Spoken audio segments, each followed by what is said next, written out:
Well, hello, and welcome back to another scary edition of Ghost Stories Told from the South. I am your host, Stephen LeBooth, and I got some good old scary stories for you today. Ha ha! Well, how the heck is everybody? And good morning to you, ma'am. Sorry I didn't have this ready for you this morning, but I'm here right now, guys and girls. Hope everybody's having a great week. Hope you're staying warm because it's pretty chilly everywhere around America right now. I don't know around the world though, but I know here it's chilly everywhere in the United States. But I hope everyone's having a great morning. And just want to say thanks to everybody who listens and downloads. Thank you very much. And go leave me some 4 or 5 star reviews. Tell me what you think about it, guys. Just want to say thank you from Ed to everybody around the world, man. From around the world. All right. Well, guys, I guess we'll dig on to it. We got some good old stuff to talk about, some places in New Mexico. So I guess we'll just get right on with it. What do you say? All right. Our first story is the Luna Mansion in Las Lunas, Mexico. All right. The Luna Ontario Mansion in Las Lunas, New Mexico, was known for its great steaks and hot chili and great desserts. But that's not all it's known for. Eventually, it is also renowned for its resident ghost. In 1692, Domingo de Lanu was granted land by the King of Spain in what would later become Las Lunas, New Mexico. A few years later, Don Pedro Ortega arrived under similar circumstances. Over the years, the two families added to their fortunes through livestock and additional land purchases. Both families became extremely powerful and were involved in politics. The marriage of Solomon Luna to Adelito Arterio and Manuel A. Arterio to Elias. Anyways, Arterio to Luna in the late 1980s reunited these two families into what became known as the Luna Arterio dynasty. When the Topeka and Santa Fe Railroad wanted a right-of-way through the Luna property in 1880, the proposed railroad tracks were planned directly through the Luna homestead. To gain their right-of-way to the railroad, agreed to build a new home for Antonio Jose Luna and his family according to their specifications. Before long, a southern colonial-style mansion was built with adobe materials of the Southwest was completed for the family. However, Antonio Jose died in 1881, the same year the first to live in the luxurious home. When Tranquilla died in 1892, his younger brother Solomon took the reins of the empire and moved into the big mansion. In the early 1900s, control passed to Solomon's nephew, Eduardo Artero. Because Solomon had no children, in the 1920s, multiple improvements to the mansion was made. including adding a solar room, a front patio, and an ironwork surrounding the entire property. It was Eduardo's wife, Josef, Josfete. I probably fucked that name up and butchered it. I'm sorry. More, uh, more, more familiar known as Pepe. This was largely responsible for these many efforts. The daughter of William R. Mann Durfield, founder of the Santa Fe, New Mexico Josaphat loving speed her days caring for her magnificent gardens and improving her fine home.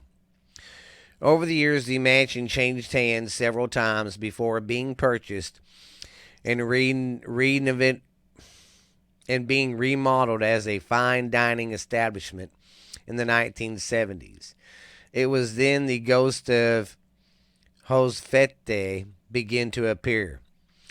Perhaps she did not like the renovations, or she wanted to stick around to ensure that they were doing a good job on the home that she had spent so many years looking after.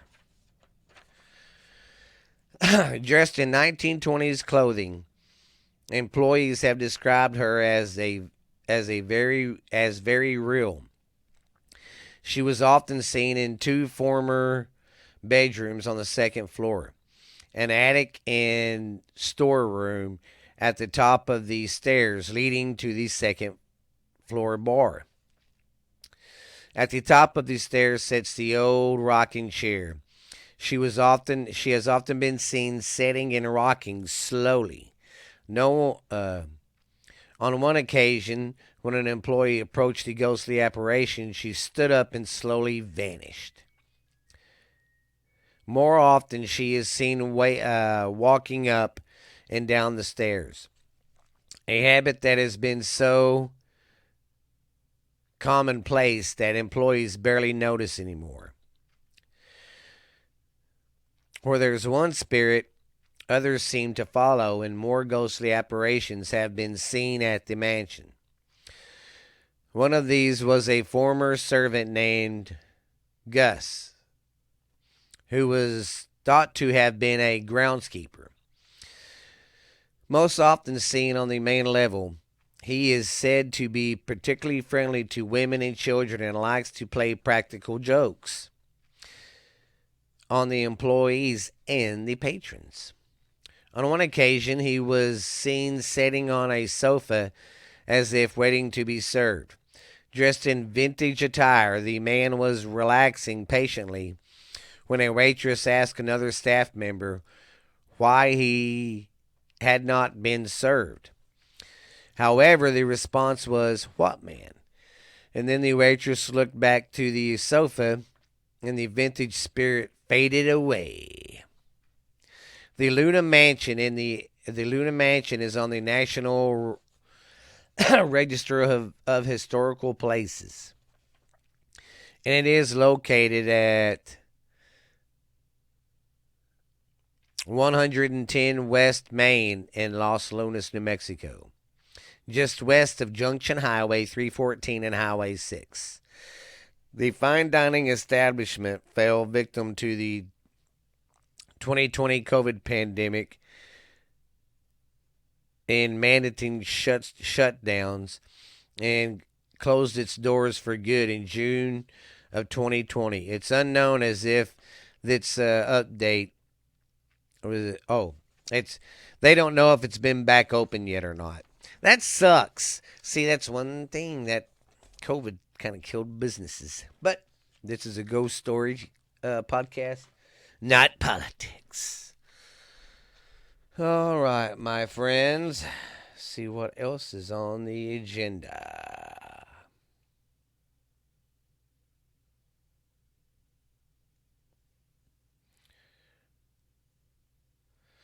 All right. Our next one seems pretty good. All right. Our next story is the Silver Queen Hotel. The haunted Silver Queen Hotel. Built in 1876, the Silver Queen Hotel in Virginia City, Nevada is a historical landmark with a haunted reputation. To the Silver Queen has been noted for many different accounts of paranormal activity. So much, in fact, that the guests of the hotel often complain about strange sounds during the night. The Queen has served as many has the Queen has served many different purposes. The wedding chapel was once used as a makeshift morgue when the grounds was too frozen to bury the dead. Staff, guests, and countless paranormal investigators are certain that ghosts roam the 138-year-old property. According to the Silver Queen lore, Room 11 and Room 13 are prone to paranormal activity. Some describe loud noises at night, sounds that include tapping on walls, jingling doorknobs, sudden bangs, voices in unoccupied rooms, and the sound of footsteps on the wooden floor. The footsteps are periodically odd considering the hotel is completely carpeted. Many guests assumed other visitors were responsible for the noise, but talked to front desk staff and learned they were the only guest on the floor. Like many haunted hotels, the Silver Queen is allegedly haunted by the tragic woman who died on the property. In this case, a prostitute named Rosie reportedly slashed her wrist in the bathroom of room 111 and now wanders the hotel, tapping on doors and frightening guests. Rose seems to have a preference for a man as the rooms she visits are primarily occupied by males. As far as I know, there's no official record of Rose's suicide, though a man did take his life there in 2010. Whether or not Rosie actually exited, dozens of staff members and guests swear something strange is happening at the old hotel. There is another female ghost said to be named Anna that haunts the hotel. Her footsteps, disembodied voices, shadowy apparitions, and tapping sounds without visible sources are frequently reported.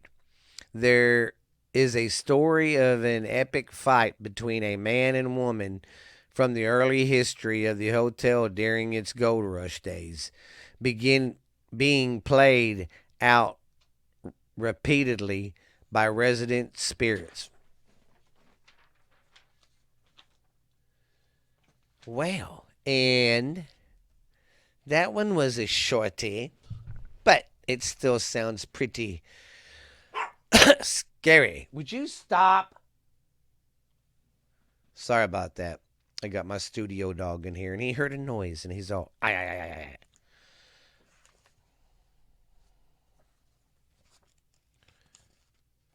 ay. Okay. Now, our next story is the ghost of Goldfield Hotel in Nevada. The ghost of the Goldfield Hotel.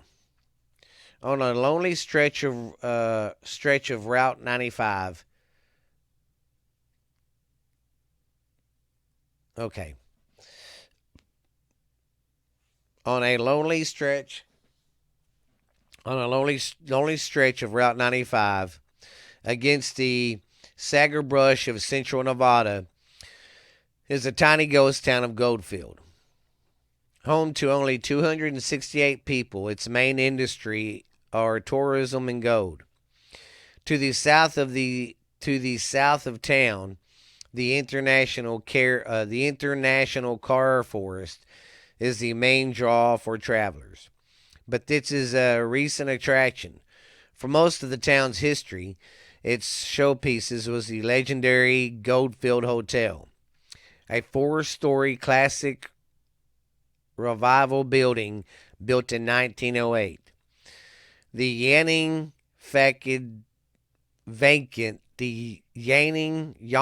vacant still dominates the town's main square. It caused a sensation upon its opening, as it was one of the first hotels in the West to use electric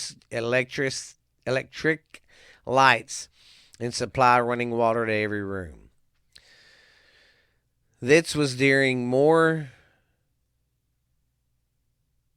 rough times, when the town was the largest in all of Nevada, with a population of 20,000. A gold strike in the Mohawk claim, owned by George Wingfield, sparkled a rush to the area. But Goldfield was not so much a city as it was a storm, racked by floods, fires, and labor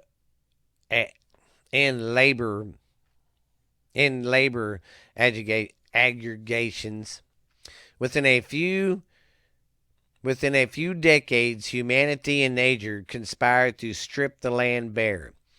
By the 1920s, the gold rush was a trickle, and the town was in decline. On July 6, 1923, a moonshine still caught fire on Main Street. The hotel proved indestructible to the blaze, but the town did not. As the houses emptied, the hotel became a flop house for cowboys and GIs before serving its final guest in 1945. Today, it only houses ghosts.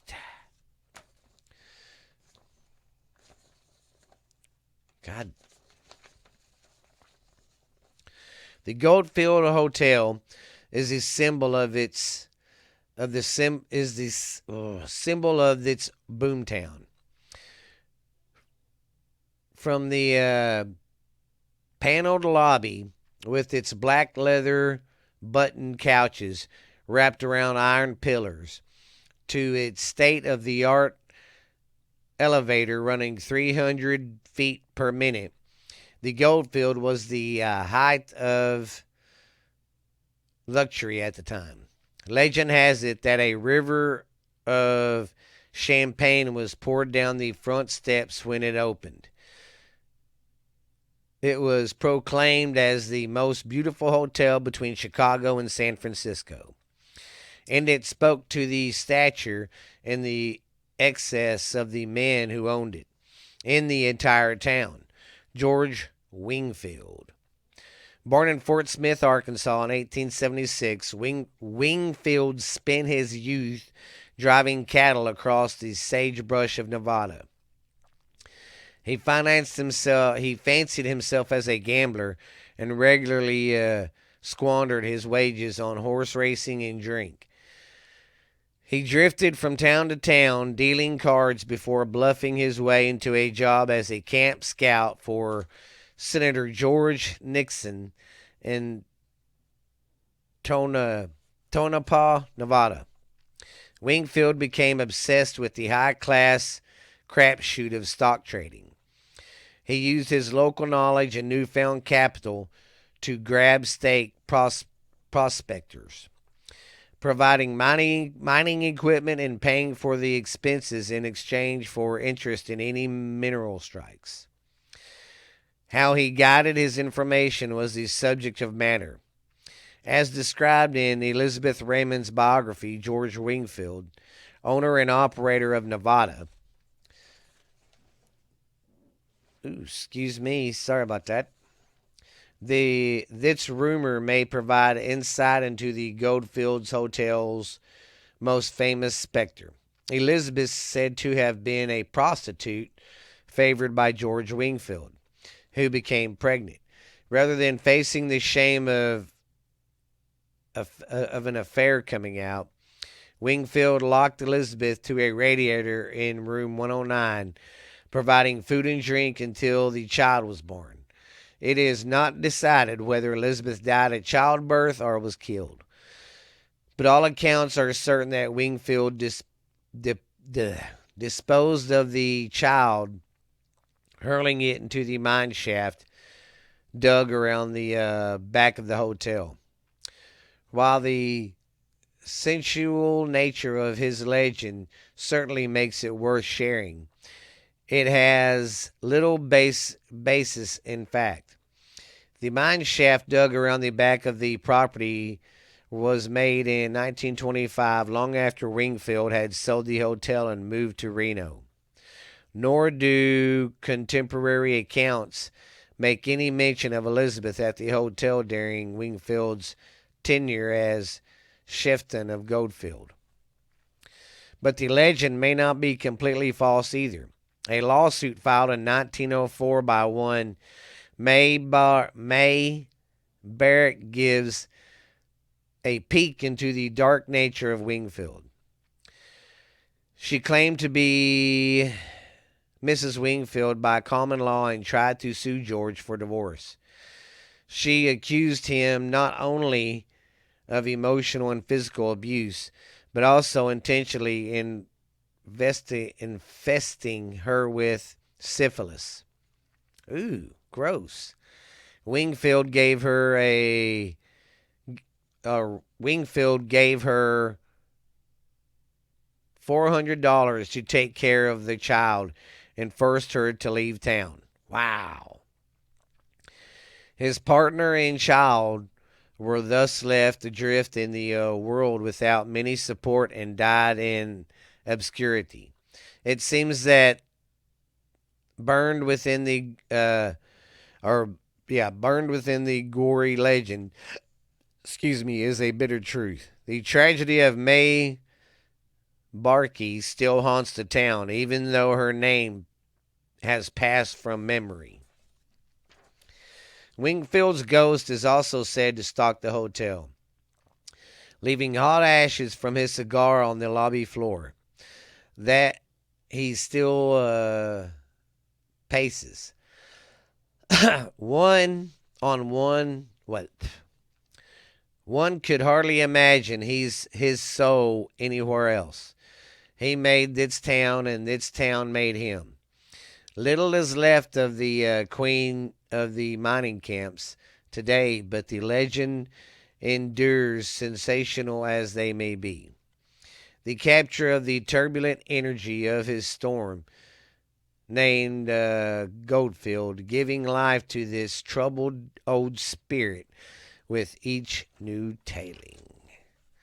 Well, that one seems pretty good, too.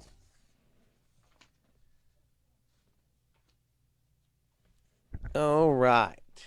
Let me get a drink.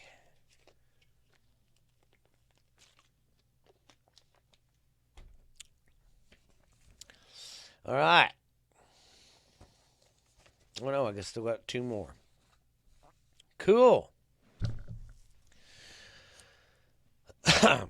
All right, our next story is Circus Circus in Las Vegas, Nevada. This is a big old gambling hotel in Vegas. I don't know if it's still standing or not, but I remember seeing it in movies and stuff. All right. All right, guys. Ready? Located in the north end of the Las Vegas Strip is Circus Circus. Okay, Las Vegas Strip. Circus Circus has been a staple of Sin City since it first opened its doors in 1968. Designed with the whole household in mind, the casino boasts an unmatched collection of family-friendly activities, including the largest permanent circus in the world, To this day, its popular circus acts, carnival games, and indoor amusement park, known as the Adventure Dome, draws millions of tourists from around the world. Add to its glitz and glamour of high end casino, and what you get is something so extravagant that it can only be experienced within the neon glow of its desert metropolis.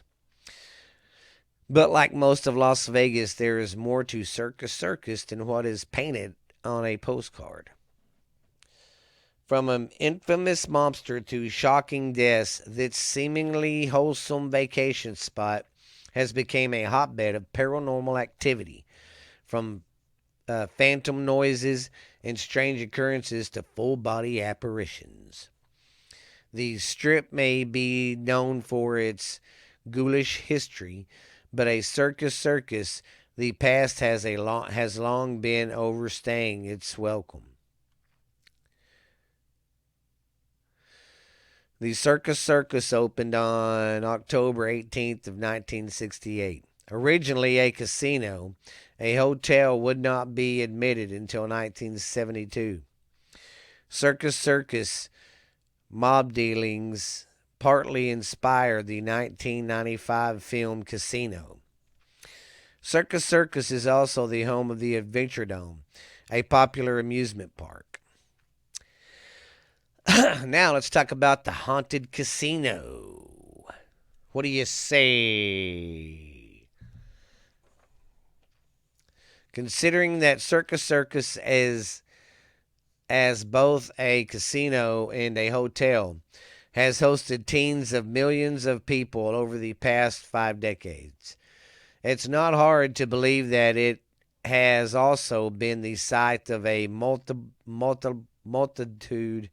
of heroic crime, horrific, a multitude of a multitude of bad crimes. The latest of which happened on June 1st, 2018.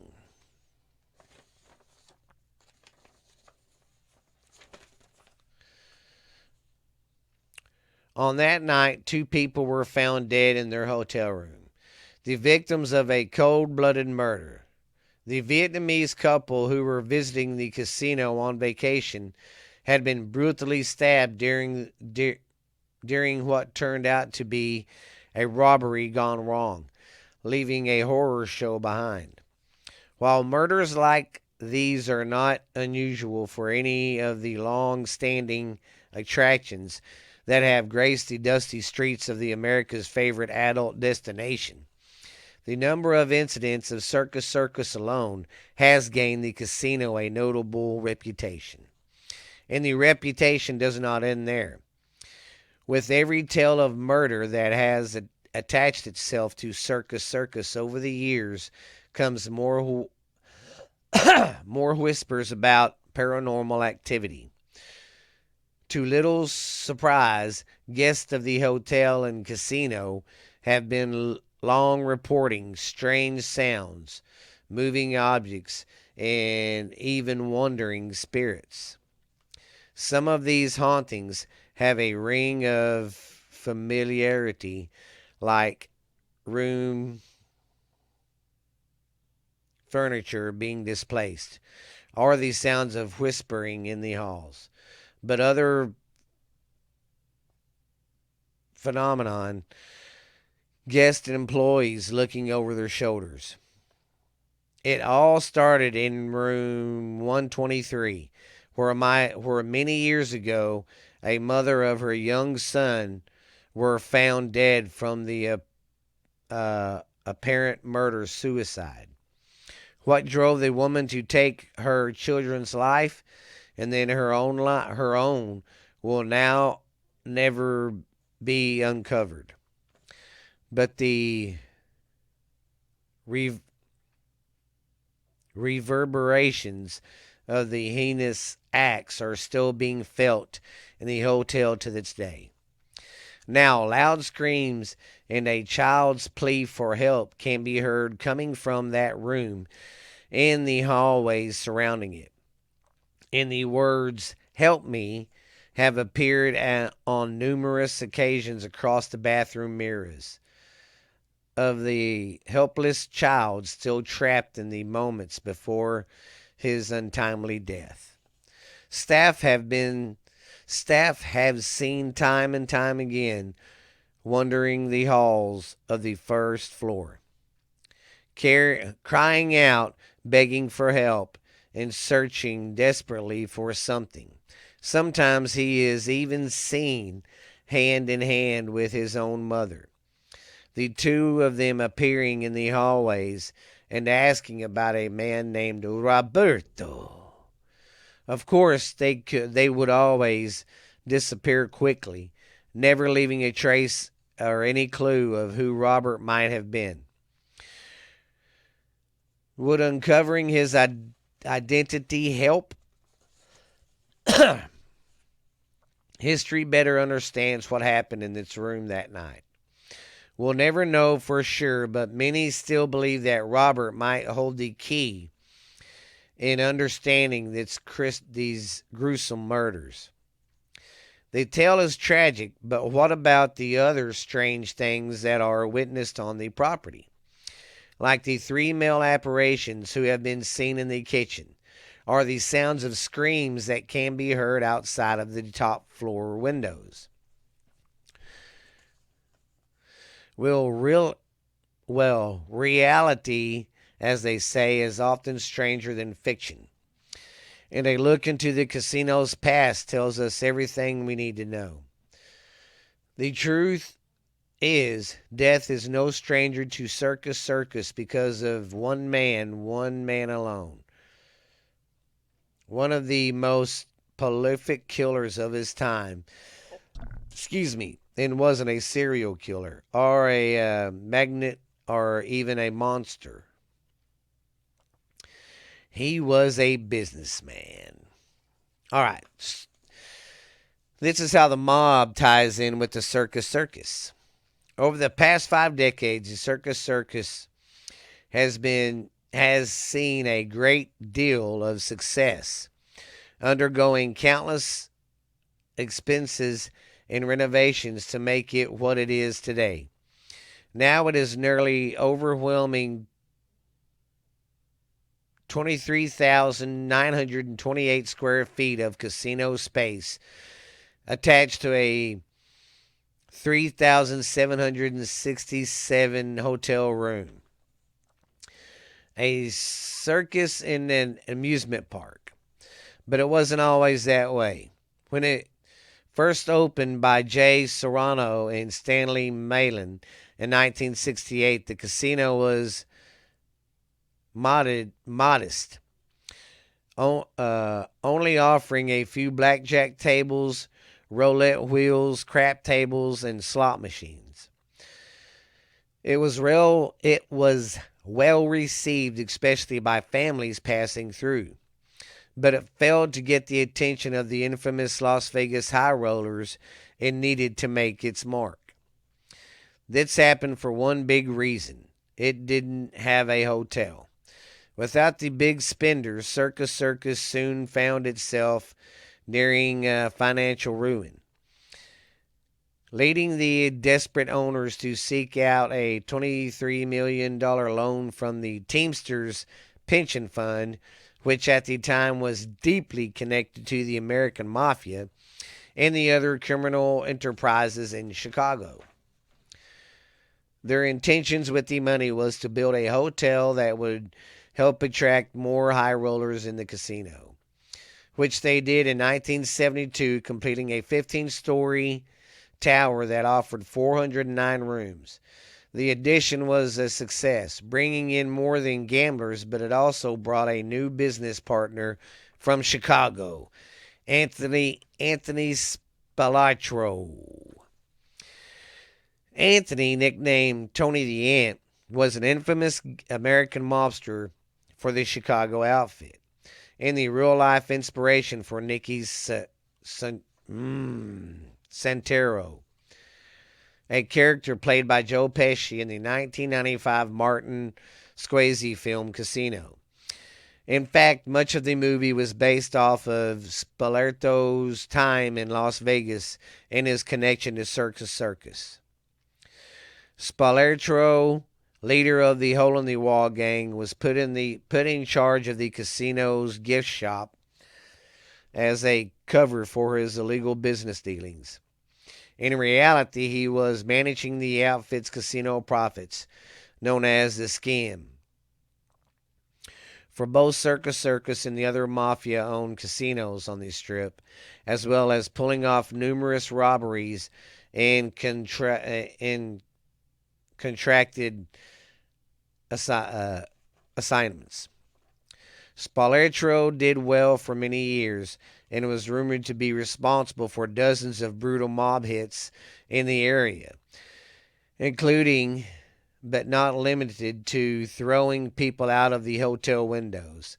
But he would eventually get greedy and overstep his boundaries, putting him on the wrong side of the employers and leading to his own bloody and gruesome murder on June 14th of 1986. Many of the ghosts that linger in the Circus Circus today have been attributed to Spoleto, and it isn't hard to imagine. There has never been a final count of the murders he was responsible for, but it is well known that many of them must have taken place in or around the Circus Circus.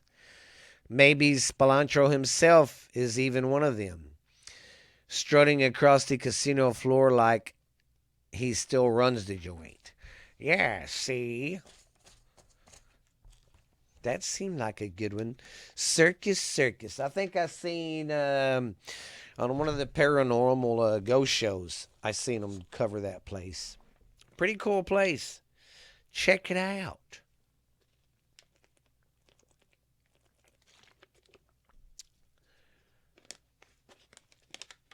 Ah. Zing a zing a zing. Ah. All right. And our last story today is the Maple Hill Cemetery. I think I've covered this before, like when I first started doing this. So if I have, I'm sorry.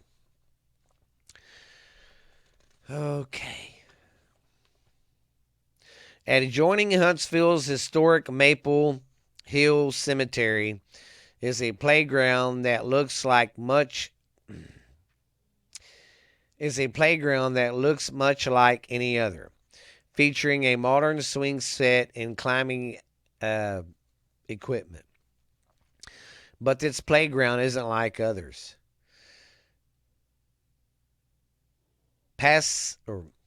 Maybe often so they can see the swings moving on their own, and as well as orbs and figures. The playground is surrounded on three sides by the limestone that formed many caves in the area, giving it a shadowed appearance that leads itself to spooky legends. The proximity to the historic cemetery does not hurt either. Local teens call it the Dead Children's Playground, a markable name for a place still used by families. So how did the incident place get its gruesome name? According to legend, many children who died in Huntsville during the 1910 Spanish flu or 1918 Spanish flu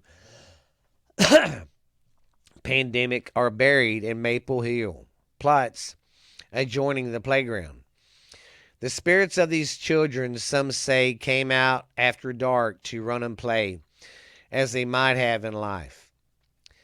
An online search turns up photos of unexplained shadows and orbs.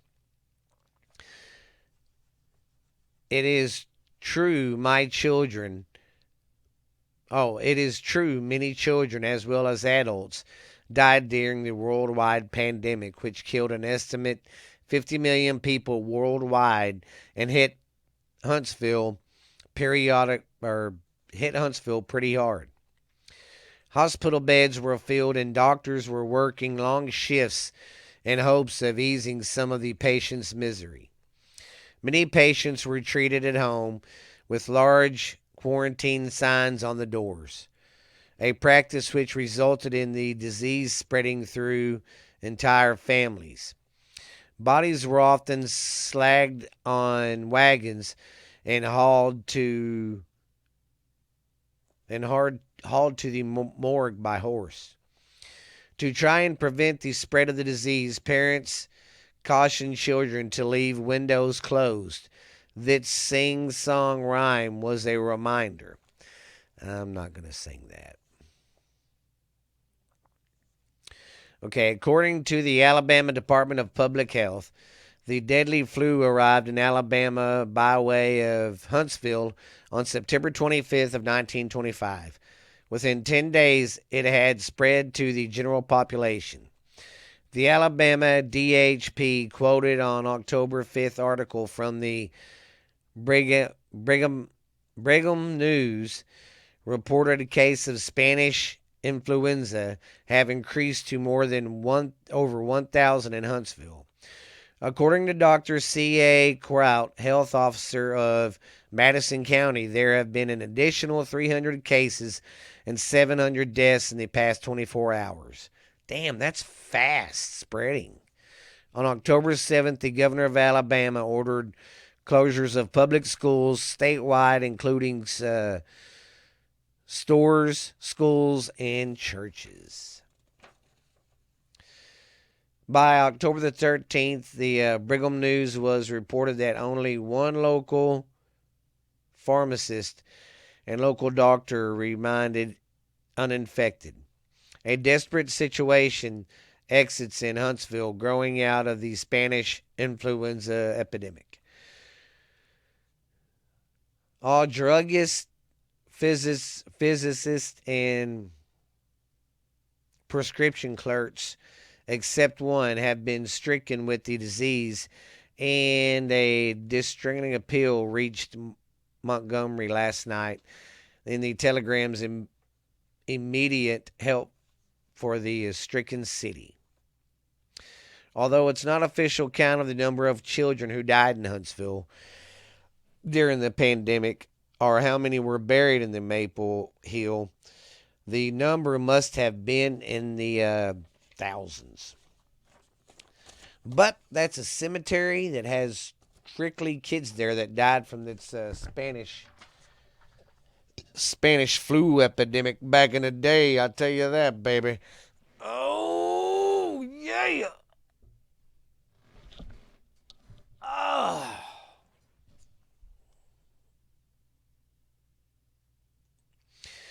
Oh, Lord.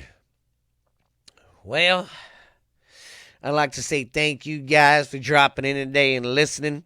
I hope you guys enjoyed it. We got some more good stories for you next week.